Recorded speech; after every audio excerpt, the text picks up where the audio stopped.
To the point بات ہو نا، مختصر ہو، وہ تو زیادہ اچھی طرح دماغ میں بیٹھ. تو لیبلوکم ایکم احسن عملا، اللہ دیکھنا چاہتے ہیں تم میں اچھا عمل کون کرتا ہے. اب اچھے عمل میں سچ بولنا اچھا عمل ہے، جھوٹ بولنا اچھا عمل، جن کو آج ہم نے اچھے عمل کی فہرست سے نکال دیا. میں یہ عرض کر رہا تھا کہ عیسائیوں میں رہبانیت آئی، تبھی تو وہ ریاست اور اسٹیٹ کے ساتھ چل نہیں سکا نا وہ مذہب. ہم کل گئے روم میں، ویٹیکن سٹی کے نام سے بالکل ایک الگ ریاست ہے، اس کو کیا ہو گیا، ویٹیکن سٹی کے نام سے بالکل ایک الگ ریاست ہے نا، چل نہیں سکا. وہ مادی دنیا کے ساتھ شانہ بشانہ چل نہیں سکا. لیکن آپ کو پتا ہے اسلام جب دنیا میں آیا اسی کے بعد سائنسی ترقی کو عروج ملا ہے.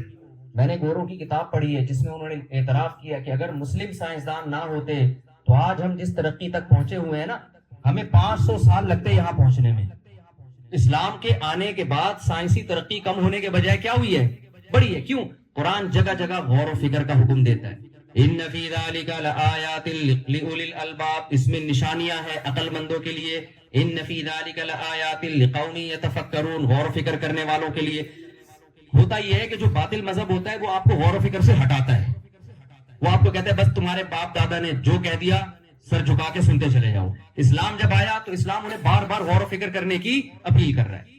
الہم ارجل یمشون بہا، جن بتوں کے سامنے تم جھکتے ہو کیا ان کے پاؤں ہیں جس سے یہ چل سکتے ہیں؟ ام لہم اعین یبصرون بہا، کیا ان کی آنکھیں ہیں جن سے یہ دیکھ سکتے ہیں؟ ام لہم آذان یسمعون بہا، بتاؤ کیا ان کے کان ہیں جن سے یہ سن سکتے ہیں؟ تو کچھ بھی نہیں کر سکتے یہ، تو پھر کیوں ان کو تم خدا بنا کے بیٹھے ہو؟ یہ ساری عقل کو اپیل کرنے والی باتیں ہیں نا، ساری باتیں عقل کو اپیل کرتی ہیں. وَإِنَّ لَكُمْ فِي الْأَنْعَامِ لَعِبْرَةً نُسْقِيكُم مِّمَّا فِي بُطُونِهِ مِن بَيْنِ فَرْثٍ وَدَمٍ لَبَنًا خَالِصًا سَائِغًا لِّلشَّارِبِينَ. اللہ نے غور کرنے کا حکم دیا. دیکھو سوکھا چارہ اس جانور کو کھلاتے ہو کیسا چکنا گاڑا دودھ نکلتا ہے. کیا یہ فیکٹری آٹومیٹیکلی خود بخود وجود میں آ گئی ہے؟ آپ اس سوکھے چارے کو لے جائیں جاپان کے سائنسدانوں کے پاس کہ یار ایک تیل کا قطرہ، چکنائی کا قطرہ نکال کے دکھا دو. کہیں گے بھائی اب تک ایسی مشین جاپان نے بھی ایجاد نہیں کی ہے. اللہ کہتے ہیں میں تو صدیوں پہلے ایجاد کر چکا ہوں. کمال کی بات ہے جو کام اب تک جاپان کے سائنسدان نہیں کر سکے اس مشین کے بارے میں کہا جاتا ہے یہ خود بخود وجود میں آ گئی ہے. اس مشین کے بارے میں جس کو گائے بھینس کہتے ہیں، یہ کیسے ہو سکتا ہے بھائی؟ جو کام اب تک بڑے بڑے سائنسدان جو مشین نہیں بنا سکے وہ مشین آٹومیٹیکلی کیسے خود بخود وجود میں آ گئی؟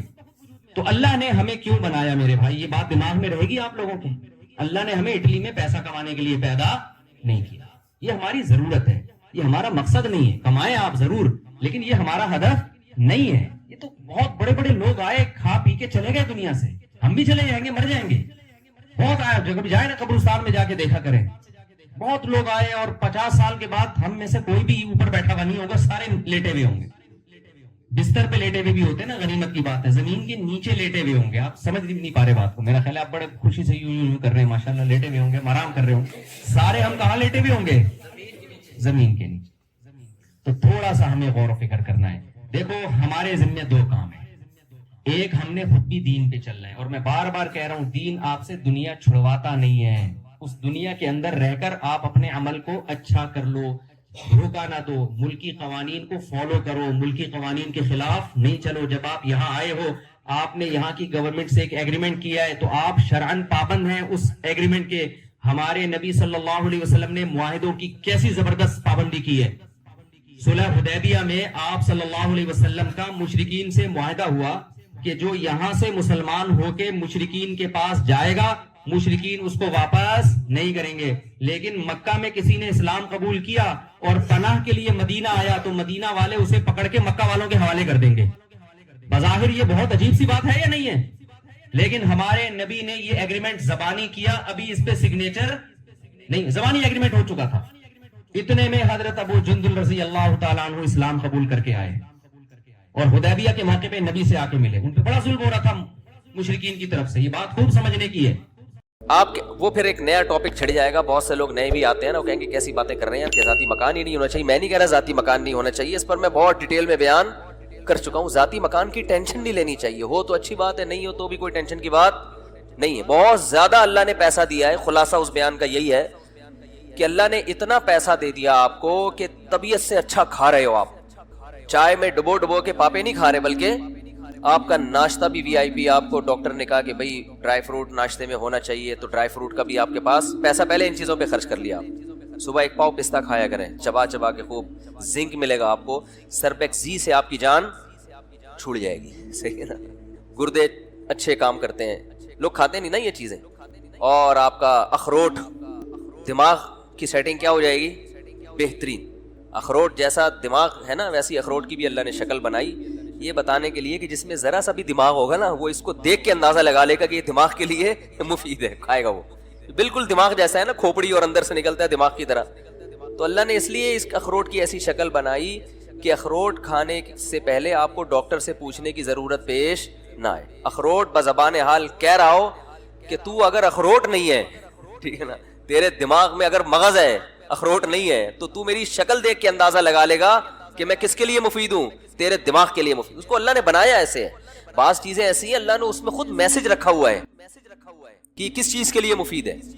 تو کھانے میں آپ نے بہت اچھی وی آئی پی سے مراد صحت مند خوراک, پہلے پیسہ اس پہ خرچ ہو انسان کا. دوسرے نمبر پر انسان کا پیسہ خرچ ہو رہائش سے میری مراد ذاتی یا کرائے نہیں, گھر کشادہ ہو, ہوادار ہو, دھوپ کا انتظام ہو, روشنی ہو اس میں, صحیح ہے نا.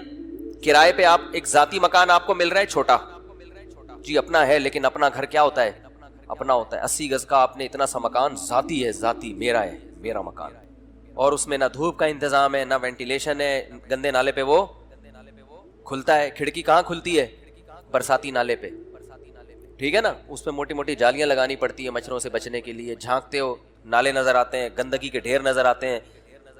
تو یہ اس سے وہ آدمی کروڑا گنا بہتر ہے جو کرائے پہ رہ رہا ہو مگر گھر اس کا کشادہ ہو, صاف ستھری لوکیشن ہو, دائیں بائیں چرسی ہیروئنچی, بولو نا بھائی, نہ رہتے ہو, صحیح ہے نا. علاقہ صاف ستھرا ہو, دھوپ آتی ہو گھر میں, بچوں کے کھیلنے کے لیے کوئی کھلی گھر کے اندر ہی جگہ ہو. تو کرائے پر یعنی گھر کا مطلب یہ ہے. تبھی حدیث میں آتا ہے اللہم اغفر لی ذنبی ووسع لی فی داری, اے اللہ میرے خطاؤں کو معاف کر دے اور میرے گھر کو کشادہ کر دے. اگرچہ ہمارے نبی نے غربت کی وجہ سے چھوٹے سے گھر میں گزارا کیا مگر دعا کیا مانگی, گھر کی وسعت کی. تو بزبان حال آپ صلی اللہ علیہ وسلم نے بتا دیا بھائی میں تو دنیا سے بے رغبتی ہے, تو مجھے تو اللہ نے دیا ہی نہیں ہے, یا دیا ہے تو میں نے صدقہ کر دیا, رکھا ہی نہیں, تو میں تو گزارا چلا رہا ہوں. لیکن اگر گھر کی نعمت چاہتے ہو تو وہ گھر کیا ہونا چاہیے, وہ ساتھ کشادہ. گھروں کی تعمیر پہ اتنا خرچ ہو رہا ہے, گھر کا بیڑا غرق کر دیتے ہیں, بیڑا غرق کر دیتے ہیں. اتنے کمرے بنا لیے اس میں, صحن ہے ہی نہیں, کھلا آسمان ہی نہیں ہے. او بھائی کیا کر رہے ہو, کیسے رہتے ہو یار اس کے اندر. میں تو اب گھروں میں جاتا ہوں نا, لوگوں کے موضوع چینج ہو رہے ہیں لیکن جلدی سے آ رہا ہوں میں اصل بات کی طرف. میں گھروں میں جاتا ہوں, اتنے بڑے بڑے گھر پورے پیک, ایک ڈک بنائی ہوئی ہوتی ہے, وہ وہاں سے ہوا آ رہی ہے اسٹائل سے یوں کر کے, یہاں سے اس پہ خوش ہو رہے یار کیا اسٹائل ہے ہوا کا نا, یوں آتی ہے ہوا بھی بہت ٹینشن میں آ جاتی ہے نا, کھانچے تلاش کر کر کے پھر یہاں سے سائڈوں سے گزر کے نکل جاتی ہے. ارے کوئی کھلا صحن کیوں نہیں چھوڑا آپ نے بھائی, صرف شو بازیاں کہ گھر دیکھنے میں لگے کہ لگژری بنا ہوا ہے. کھلا رکھو, کچا صحن رکھو, اس میں کچے صحن میں پودے لگاؤ اللہ کے بندے. کچے صحن میں منجی ڈال کے جب بیٹھو گے نا نیچے سے بھی ہوا لگے گی, چارپائی میں ہوا چاروں طرف سے لگتی ہے نا. منجی لوگ نہیں سمجھتے, کراچی میں منجی پنجابی میں کہتے ہیں, وہ چارپائی نہیں ہوتی ایسے, اس میں نیچے سے بھی ہوا لگے گی. آپ بیٹھو کچی جگہ. میں جب سفر کرتا ہوں نا تو یہ جو کچے ہوٹل نہیں بنے ہوئے, مٹی کے وہ چولہے ہوتے ہیں, اس پہ کھانے کا مزہ ہی کچھ اور ہے. میں عموماً جب خود سفر کرتا ہوں نا اکیلا تو اچھے بڑے ہوٹلوں میں نہیں کھانا کھاتا میں, مجھے مزہ آتا ہے یار. یہ بالکل وہ نہیں کوئلے پہ پکا رہا ہوتا ہے ایک غریب سا آدمی, اس کی دال کھاؤ, آپ ان کی دال کھاؤ یار تڑکا لگوا کے, ایسا مزہ آتا ہے, پتہ نہیں کیا ذائقہ ہوتا ہے اس میں. کہتا ہوں منجی پہ نا میں ادھر بیٹھا, میں تو لوگوں کے حالات دیکھ دیکھ کے حیران ہو رہا ہوں یار. میں بتا رہا تھا نا میرے بارے میں لوگوں نے مشہور کر دیا کہ میری یوٹیوب سے 1 کروڑ کی ارننگ ہے. تو اگر یہ جھوٹی خبر ہے, کاش یہ خبر میرے کنوارے پن میں جاری ہو جاتی, کیونکہ میرے بہت سے رشتے ارننگ دیکھ کے ریجیکٹ ہوئے ہیں کہ مفتی صاحب دکانیں پکوڑوں کی, دکانیں باتیں کروڑوں کی اور دکانیں پکوڑوں کی. تو ہم سے تو ہماری آمدن کا جو وہ, تو اب اللہ نے مجھے الحمدللہ, میں یہ نہیں کہ کوئی غریب آدمی ہوں, اللہ نے مجھے مالی وسعت دی الحمدللہ. اور یہ جو میرے باہر کے دورے ہوتے ہیں نا, جاپان جا رہے, لوگ کہتے ہیں بڑا پیسہ ہے یار, کبھی جاپان جا رہا ہے, کبھی ادھر جا رہا ہے, کبھی اپنے خرچے پہ ہوتا ہے. زیادہ تر اسپانسر ہوتے ہیں, اور اسپانسر مجھے گھمانے کے لیے نہیں ہوتے, دین کی تبلیغ کے لیے اسپانسر کیا جاتا ہے. اور اسپانسر کا مطلب آنے جانے کا کرایہ وہ لوگ دیتے ہیں جو بیانات کروا رہے ہیں تبلیغ کی نیت سے. باقی جو میں گھوم رہا ہوتا ہوں یہ غریبی ہے. جاپان میں گھومنے کے لیے نہیں گیا تھا, جاپان میں بیانات کے لیے گیا تھا, اور ایک ایک دن میں 2 بیانات ہوئے ہیں. ہاں بیان سے فارغ ہوتے تھے تو گھوم بھی لیتے تھے. تو لوگ سمجھ رہے ہیں کہ یہ عیاشیاں کر رہے ہیں جاپان میں, اور یہ کوئی عیاشی ہے؟ ٹرین میں بیٹھے ہوئے کیا عیاشی ہے یار, یہ یہاں سے وہاں چلے گا, یہ تو بیوقوفوں کا کام ہے یار, اس کو عیاشی سمجھنا. غریبوں والی سوچ ہے, میں صحیح غریبوں والی سوچ, اس کو یہ کیا عیاشی ہے. تو میری اچھی آمدن ہے الحمدللہ, غریب نہیں ہوں, لیکن اتنی نہیں کہ کروڑوں کی آمدن ہو. اچھا میں یہ جاپان والی بات مکمل کر دوں کہ لوگ اسپانسر کرتے ہیں اکثر و بیشتر تبلیغ کے لیے, لیکن میرے بیانات کا کوئی پیسہ نہیں ہوتا. اسپانسر میں یہ داخل نہیں ہے کہ میں جا رہا ہوں تو مجھے بیان پہ پیسے ملتے ہیں کہ آپ آئیں گے تو آپ کو اتنے پیسے, کیونکہ بعض خطیبوں کا یہ سیٹ اپ ہے, وہ جب کہیں جاتے ہیں تو ان کو اسپانسر بھی کیا جاتا ہے, پھر ان کے الگ سے پیسے بھی ہوتے ہیں. اس پر میری طرف سے پابندی ہے. سمجھتے ہو کہ نہیں سمجھتے؟ بھائی ٹھیک ہے, آپ بلا رہے ہو تو آپ خرچہ دے دو, اگر آپ بیانات رکھوانا چاہتے ہو تبلیغ کی نیت سے میں آ جاؤں گا, بس اس سے زیادہ نہیں ہے. باقی کوئی کسی اپنی خوشی سے تو کوئی کسی کو بھی گفٹ دے سکتا ہے. تو یہاں بھی لوگ آتے ہیں, کوئی مٹھائی کا ڈبہ لے کر آ رہا ہے, کوئی پیسے لے کر آ رہا ہے, کوئی حلوہ لے کر آ رہا ہے, کوئی چاکلیٹ لے کر آ رہا ہے, وہ تو ایک الگ سی چیز ہے, وہ تو باہر ملک میں بھی ہو سکتا ہے. لیکن میرا کوئی بھی بیان, جتنے بھی میری تبلیغی سفر ہے سارے فری میں ہیں. بہت زیادہ یہ ہوتا ہے کہ وہ آنے جانے کا خرچہ اور وہاں رہائش کا خرچہ وہ لوگ اٹھاتے ہیں, وہ بھی خرچے کی صورت میں نہیں, رہائش دے دیتے ہیں. اکثر تو میں گھروں میں ہی رہتا ہوں, ہوٹلوں میں نہیں رہتا میں. ہاں کبھی ایسا بھی ہوتا ہے کہ میں اپنے خرچے پہ چلا جاتا ہوں, کبھی ایسا بھی ہوتا ہے. بعض جگہوں پہ تو ایسا ہوتا ہے کہ میں تبلیغ کی ضرورت محسوس کرتا ہوں, وہ جب مجھے بلاتے ہیں تو میں ان سے کہتا ہوں اگر آپ کرایہ نہیں اٹھا سکتے تو یہ میں خود اپنا کرایہ خرچ کر کے آؤں گا. یعنی یہ جو تبلیغ کے میرے دورے ہیں یہ کوئی پروفیشنل نہیں ہے, جو میرا ارننگ سورس آف انکم نہیں ہے یہ. کیونکہ لوگ یہ بھی سمجھتے ہیں کہ شاید یہ مولانا لوگ جو جا رہے ہوتے ہیں نا اتنی تبلیغ کے لیے, تو یہ ان کو کوئی, یہ دین کی تبلیغ فری میں ہوتی ہے.